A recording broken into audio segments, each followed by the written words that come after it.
Siapa sih yang bisa nolak cupcakes enak dan lucu ini? Nah, kalau biasanya cupcakes terbuat dari sponge cake, hari ini aku buat dengan base butter cake.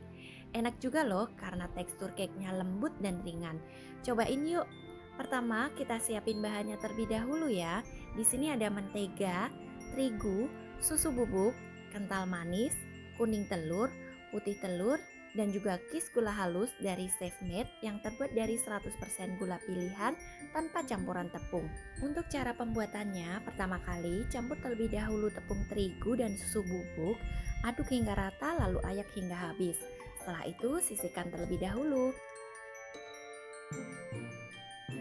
Berikutnya, kocok mentega dan gula halus hingga mengembang dan ringan. Di sini aku gunakan mixer kecepatan tinggi. Setelah itu tambahkan telur dan kental manis sambil terus di mixer hingga tercampur rata. Setelah itu, turunkan kecepatan mixer, lalu tuang campuran terigu dan susu bubuk yang tadi kita sudah ayak. Lalu mixer lagi hingga rata. Jika sudah selesai, sisihkan adonan terlebih dahulu ya teman-teman.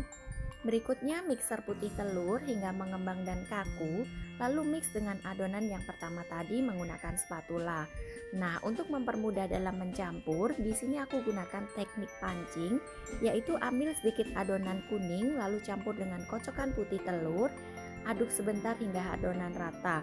Setelah itu baru diaduk balik dengan sisa adonan kuning telur. Nah, konsistensi adonan akhir seperti ini ya teman-teman, masih kental dan berjejak. Berikutnya tuang adonan ke dalam cup sebanyak 3/4 cup. Nah, untuk memudahkan, teman-teman bisa masukkan adonannya ke dalam piping bag seperti ini ya. Untuk penambahan kismisnya boleh ditambahkan di tengah maupun di bagian atas. Berikutnya panggang adonan ke dalam oven yang sebelumnya sudah dipanaskan. Di sini aku pakai suhu 170 derajat Celcius dan dipanggang selama kurang lebih 15 menit. Nah, untuk mengecek cake sudah matang atau belum, teman-teman bisa lakukan tes tusuk ya. Setelah cake-nya dingin, kalian bisa hias sesuai selera. Di sini aku buat bentuk topi Santa menggunakan buttercream yang diberi warna merah, lalu marshmallow dan juga sprinkles. Nah, hasilnya seperti ini nih teman-teman.